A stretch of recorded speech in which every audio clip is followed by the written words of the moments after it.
Hello everyone, my name is Mist, and welcome to my review of Now This Way Call Music 18. This album was released on March 15th, 2005, and I was a bit skeptical about this being the real album based on the design, but with multiple sources confirming this is all correct, I think this is a pretty mixed bag. Only one song reached number 1 on the Billboard Hot 100, you'll probably know what it is when we get to it, and probably the weirdest choice for a first song ever with...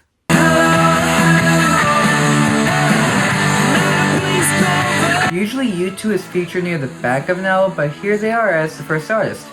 This has a very different sound than their past songs, as this sounds more like a punk rock song than alternative rock, which is what they play.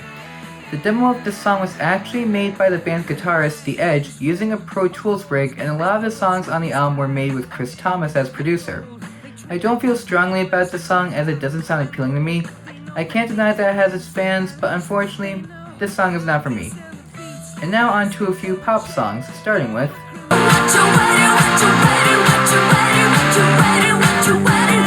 This song has a lot of emotional background to this. A lot of it is heavy, so I don't really want to go into it that much, but I can say that the lyrics detail Stefani's lack of inspiration in fear of producing her first solo studio album, as well as her reaction to pressures exerted by her record label. This song was also produced by Linda Perry, and Stefani wrote the lyrics while dealing with writer's block, after Perry said, "What are you waiting for?" after playing a demo.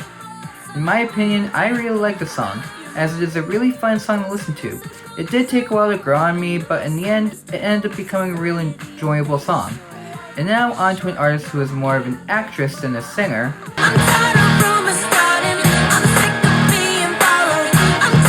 The song is the first big surprise on this album, as it never hit the Billboard Hot 100. The lyrics of this song allude to the constant paparazzi and media backlash regarding Lohan. As much as I would connect with the lyrics if this happened to me, I kinda think the song was unnecessary, as Lohan is not really a singer. I do really like the song, especially the sound, but I feel like if you gave it to another young female artist, it wouldn't be that much different.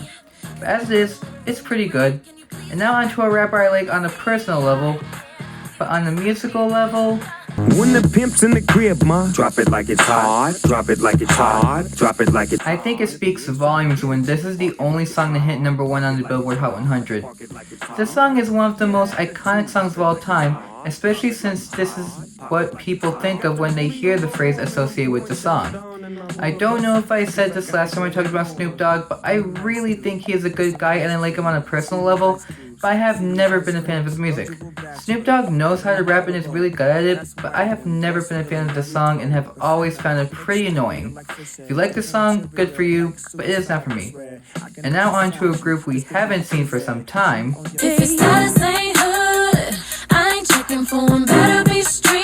I didn't think we would end up talking about this group again.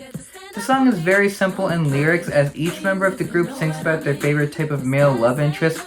This has a more hip-hop style of song, which makes sense for the guest stars, but for Destiny's Child, it is a bit of a surprise. In my opinion, it does have a good beat and I like how it sounds, but I am still mixed on the song. I won't deny that it is one of the better songs that I've heard from the group, but I still think there are better songs on this album. At least it's not forgettable, unlike...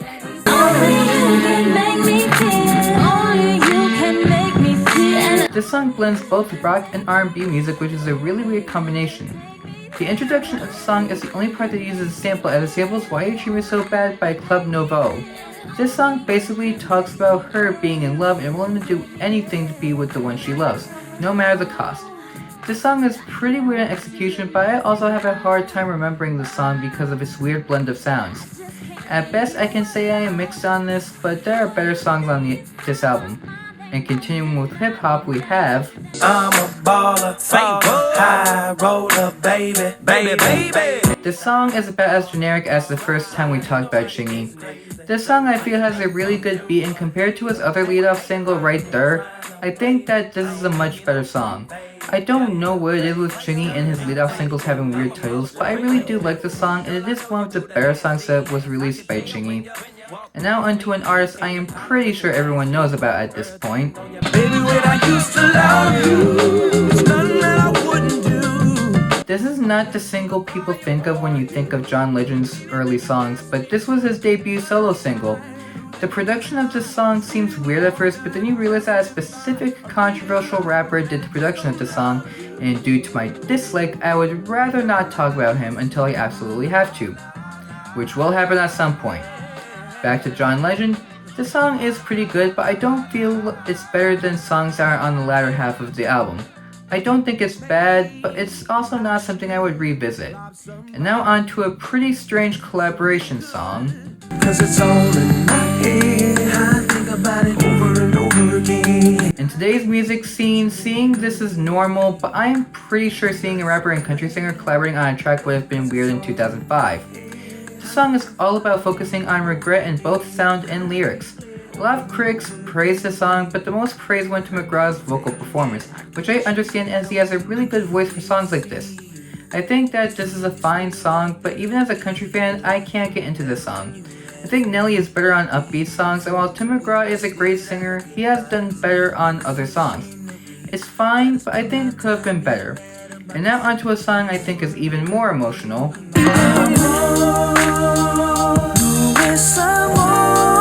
I did not realize that this was a cover song. In 2002, Aventura and Judy Santos made a song called Obsession, and about 3 years later, we have this cover. The lyrics of the song talk about a man who licks a woman to the point of obsession. However, it turns out that the feeling is not love, but only just an obsession. Frankie J made this song a more soul-style song, and in English as well. And as for Baby Bash, he actually previously appeared on the cover of the song from 2004, so he already had experience with the song. I do like this song, but I also thought it was going to be more of a ballad than it was. There's a reason why I liked his song Don't Wanna Try so much when I covered it, and this song doesn't have that same charm to it. It's good, but I wanted to like it better. And now on to an artist who starts their solo career with this next song.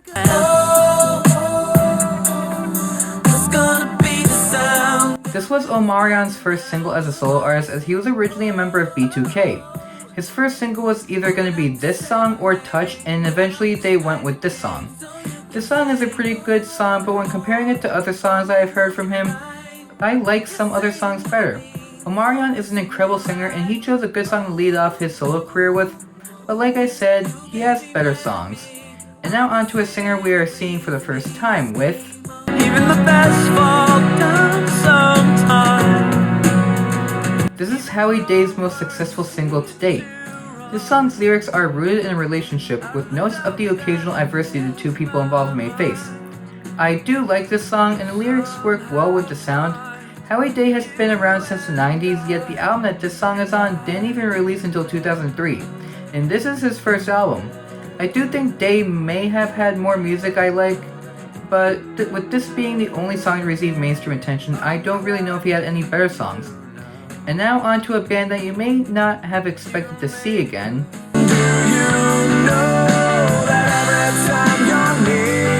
This song is probably the most hard rock I have ever heard from this band. When I re-listened to this song, I was surprised by how it sounded because I thought it was going to be something similar to Running Away, but I think this is more hard rock than that song. I think it's actually the best of the three Hoobastank songs I have covered in this series. I believe that's probably one of the better songs we have talked about in this review, but there are still better songs to come. And staying with rock music we have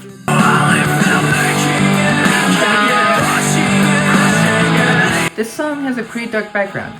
So in interviews, vitamin R is actually Ritalin, which is a stimulant used to treat ADHD and narcolepsy. The song was written about a friend of the band's who was misdiagnosed with ADHD and ended up developing an addiction to Ritalin. So that already gives the song a darker meaning than many have thought. I feel like the song has a similar sound to the past two songs I have talked about from the band. I don't think it's a bad song, but I do think it's a good song considering other songs on this album. So I think it's worth listening to. And now on to another artist we have covered 2 times before. No matter how hard I try, never satisfied. I think the lyrics are pretty clear on what the song is about. The lead singer has said that this is actually his favorite song from their debut studio album. The drummer also explained that the song is about being pushed around and neglected and feeling like even though you're in the company of other people, they're not really there at all. A promotional CD with the song and an interview with the band was also included as a bonus with the Lords of EverQuest strategy guide that Prima Games released in 2003. As for me, I really enjoyed the song. I wouldn't say it's as good as I Hate Everything About You, but it's still a really great song. I really like this song, and I think it's the best hard rock song on this album. Now on to an artist who we've seen plenty of times before. I'm waking, I've gone hazy, yeah. I'm crazy. This is Lenny Kravitz's most successful song from his 7th studio album. Kravitz has stated that this was inspired by his then girlfriend Nicole Kidman, who is now married to Keith Urban. When it comes to this song, I'm not that impressed by it. I'm just left feeling like there's some empty space in the song, and when you listen to it, you tend to hear the same notes over and over again in a continuous loop. There are spots where you can hear something different, but it's just the same thing. I don't really like this song, so I can't really recommend listening to it. And now, going to some pop rock, we have... I just wanna live. Don't really care about. This was the song that carried Good Charlotte's commercial success. However, a lot of that was because it was one of the songs Sony paid radio stations to play during the 2005 payola scandal. If you don't know what payola is, in the music industry, it is the illegal practice of paying a commercial radio station to play a song without the station disclosing the payment, which is what they are supposed to do under US law. The number of times a song is played on the radio can influence the perceived popularity of a song, and payola can be used to influence these metrics. With that history lesson over, I think this song is good, but there are still some things I don't like about the song. I don't like hearing falsettos in rock music, and the chorus is like that. Plus, the sound doesn't really appeal to me. This segment has already gone too long, so I will stop there and go straight into a second cover song on this album. You know I wish that I had Jessie's girl. I wish that I think this is the most obvious cover song has been. This was originally sung by Rick Springfield back in 1981. Everyone also knows that the song is about the unrequited love for the girlfriend of the narrator's best friend. This band also holds the distinction of being the only band ever to achieve placement on a Now album from an independent record label. If you don't know what this band is, I won't blame you, but in terms of this song, it sounds to me at least exactly the same as the original. Because of that, I can't really say anything new about it, so if you like the original, you might like this cover as well. And now on to another song that failed to chart in the US.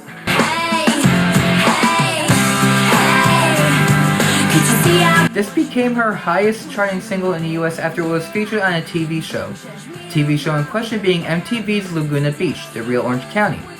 As for me, I did not expect this to be a rock song when I re-listened to it. If anything, it just shows how forgettable the song is to me. Compared to the other rock songs we have listened to on this album, this is obviously the least hard-hitting. But I still can't get into it. It's a good song, but I will most likely forget about it again. And now on to this album's country song.